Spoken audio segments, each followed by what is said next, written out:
Hey guys, so this is part two about my journey of building a business and just being honest about the ups and downs and everything that goes on a day-to-day basis. Today, I am focusing my energy on recognizing my avatar. So, whenever you're marketing and building interest in a business, you should always focus on your avatar as like one of your first steps. Who is the most ideal customer? Now, for what I'm building with Land Trust X, what we're building, there's a couple of things. Land Trust X can actually affect several different avatars. It can affect homeowners that want to get equity out of their house.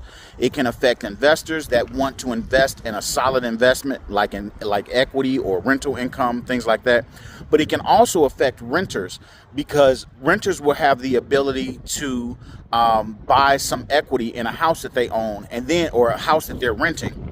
And then when they move, instead of losing that equity, they can sell those shares and buy shares in the next house that they rent, steadily increasing their equity percentage of a house. So renters over time can become homeowners, and it's not going to be unaffordable for them. It'll be something that's affordable.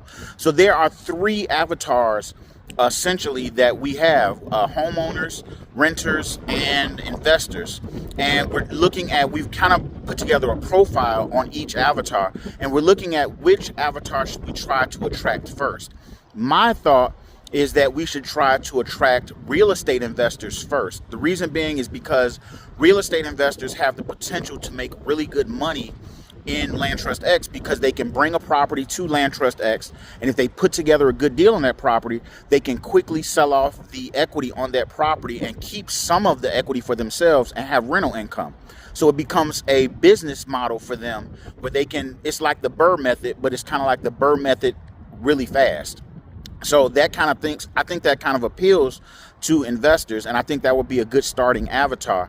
But at the same time, renters would be a good avatar to start with because being able to buy a piece of the equity in a house that you're renting and then move that equity around as you move would be a really beneficial thing to a lot of renters, I believe.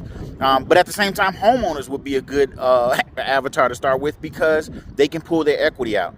So I'm just trying to figure out what's the best avatar. I'd like your opinion. If you're watching this, give me your opinion on which is the best avatar. Who do you think would benefit the most from this type of service?